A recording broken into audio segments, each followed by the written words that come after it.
አዲስ አበባ እንዳትገባ ያለ ማን ነው?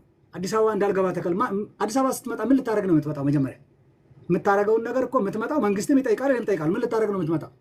አንተ ፈንጂ ተሸክመ ብረት ተሸክመ ልታጠፋ ስትመጣ፣ ህዝብ ልትገል ስትመጣ ቆሙ ብሎ እንዲያዩ ነው የምትፈልገው?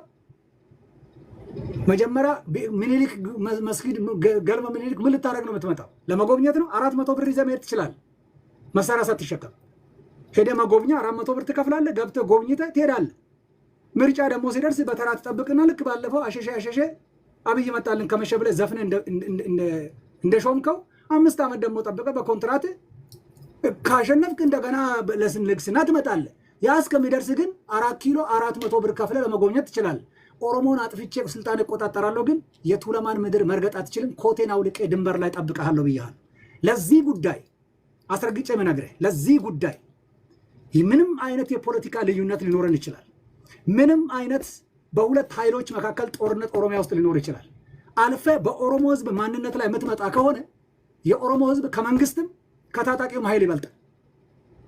ሁለቱም የሚዞሩበትን ምክንያት እንፈጥራለን አብደን እንጂ አንተ ኦሮሚያን ምድር ሲያምርህ ይቀራል።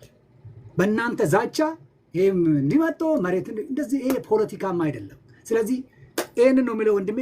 ለጉብኝት አዲስ አበባ 400 ብር ይዘህ ሂድ። 400 ብር ከሌለ ግን ያው በጣም ይቅርታ እልሃለሁኝ። ቴዲዬ በጣም ነው የማመሰግነው ስለ ትዕግስትህ።